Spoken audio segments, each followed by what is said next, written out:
Hey guys, how you doing? So Lokithor was nice enough to send over their J400 jump pack. So we're going to connect this up to our 2011 Toyota Tacoma. We're going to disconnect the main truck battery, connect the jump pack to it, and we're going to crank the engine 5 different times. We're going to try to do about 3-second crank intervals, and we're going to do that 5 times. But first, let's take a look at this jump pack. Like I say, this is the J series. It's specifically the J400. It's a 2000 amp peak jump pack, very small and compact. In fact, the box says the smallest unit jump starter, and I'm going to let you read the box. This is all the protections that it has.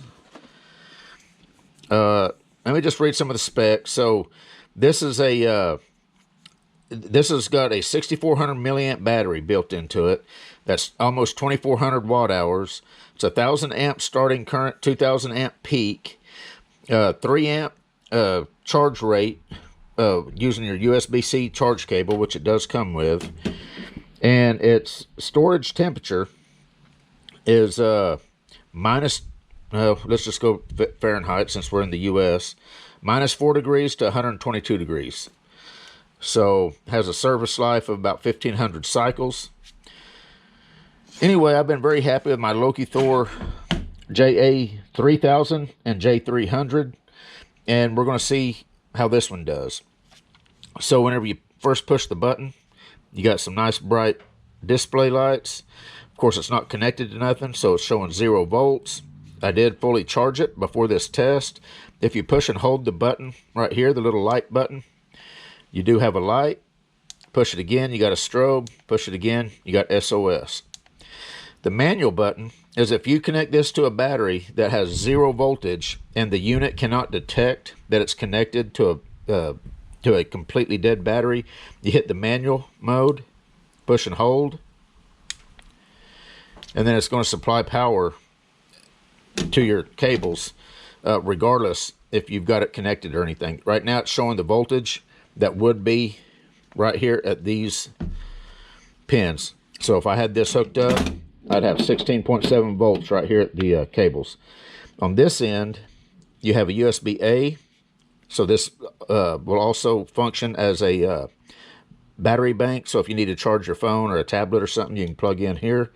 And USB-C for charging it. It does charge at 3 amps. So we're going to get this connected up, and we're going to give it a try. If you push and hold this button here, it'll shut the unit down. Anyway, let me get the truck set up, and we're going to get after it. All right, now these will only connect one way, and you can see there's a couple additional pins in here, the little tiny ones. That's for the protection. The one thing that I also noticed about it that I think is a well thought out design are the lights are on the end that you plug your cables onto. So if it was dark and I needed to see what I was doing, if I turned the light on, I could set this down and have the light illuminate the area that I'm trying to connect my cables. So you can see that I've got the battery cable disconnected from the battery. I do generally leave the positive hooked up. That's neither here nor there because the battery is not in the system at all. We're gonna to each other. So I mean, you're fully protected. You're not going to ever damage your car or the jump pack because of the protections that's built in it.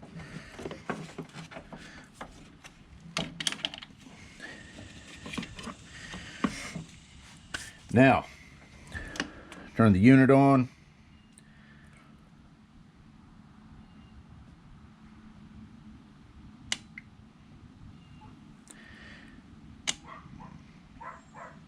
And it has detected that it is actually connected to a vehicle, even though the battery is completely out of the system.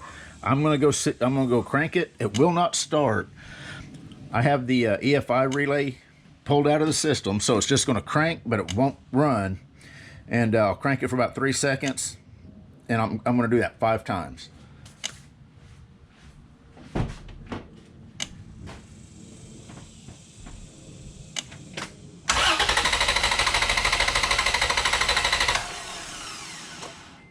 There's one.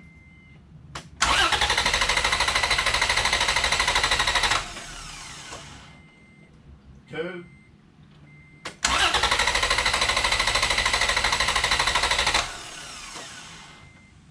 3,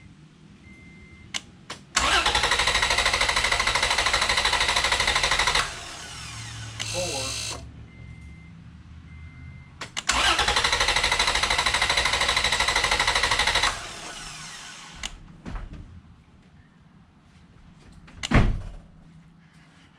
Well, that's pretty impressive. I have to admit that, woo, cables are warm.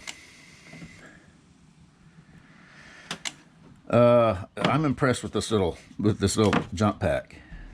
I was not expecting to crank that quick and that fast, and it still maintained all 4 bars on the unit. Wow. I'm going to crank it some more. Let's keep going.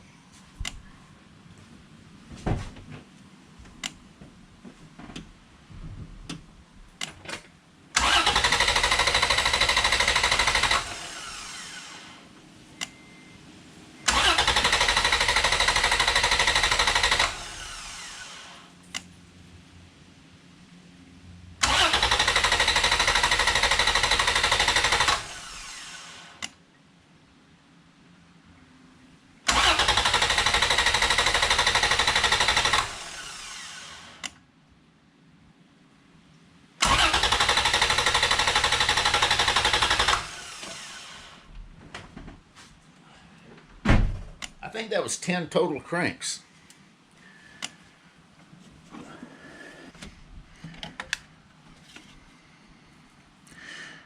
Yeah, these cables are a little bit warm. 10 cranks on just this battery pack. The pack's a little bit warm on the bottom. It's not too bad. I'm very impressed. Very impressed with this little unit. Like I say, the cables, they were carrying some serious current, and they're a little bit warm. We've got a 150. I guess that's some kind of an error. Let me look in the book. Okay, so here's the errors. So we're getting a 150 flashing. Over temp protection. Wait for the product to cool down. So yeah, 10 cranks is obviously stressing any of these jump packs to their extreme. So, you know, keep that in mind whenever you're trying to start something. Typically, if you're needing to jump start something because your battery's dead, you're going to have your battery still in the system, and your main battery's going to actually help the jump pack. You know, generally there's a little bit of juice still left in the main battery to where it might not fully crank the vehicle, and it just needs a little bit of a helping hand with a jump pack to give it what it needs. But you just saw that even with the battery completely disconnected on this Tacoma, now this Tacoma does have a V6. It's a 4-liter engine. In fact, let me show you that. Just make sure that you don't think that it's got the 4-cylinder in it. And I know it's not a V8, but if this will crank a V6 4-liter 10 times, it'll crank a V8, you know, probably half that, probably even more than that. Depends on the V8. But a very impressive jump pack nonetheless. They have very little parasitic drain, so once they're fully charged, you throw them in your trunk, and this one here will easily fit in a glove box. Even a year later, it's still going to be fully charged. It might not be at 100%, but it's not going to be below probably 95%. It'll probably be 96, 97, 98%, because the parasitic drain is so low on these lithium polymer batteries that they just don't lose a whole lot of charge over time of being in storage. Anyway, this video is long enough. Yeah, the Lokithor J400 jump starter, 2000 amp peak, 1000 continuous, and you just saw it crank this Tacoma 10 times without a problem. And I think you'll be surprised at the price of this little unit. For the price, I don't know if it gets any better than this. This has been one of my more impressive jump starters. For its size and price, I think this one's going to be hard to beat. And just to show you the protection that this has got. So right now that 150 means that it's overheated because we cranked the engine 10 times. You can see that until it cools down, it's not going to allow it to charge. And that's what you want to see in these jump packs. You don't want them to be able to be charged or continue to work while they're in an overheated state. Not a lithium polymer battery. That's the last thing you want. So it's good that Lokithor has built that kind of protection into their jump packs. And again, hopefully you can read that. Spark proof protection, reverse polarity protection, short circuit protection, low temp protection, high temp protection, reverse charge protection, over voltage protection, overload protection, overcharge protection. I thought we already said that. Oh no. And over current protection. So it's about as protected gets. And you can see as long as it's cooling off. I mean, it's still a little bit warm on the back, but it's not bad. Once it cools down, then it will be able to take a charge and be ready to go again.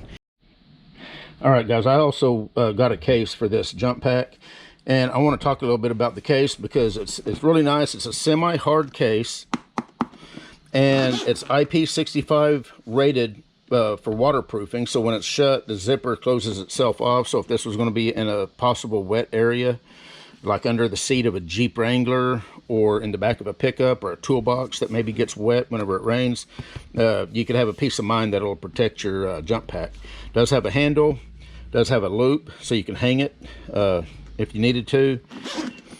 Let's show you the bottom. It does have the Lokithor embossed on it. It is felt lined to protect your jump pack. This is the smallest jump pack that Lokithor makes.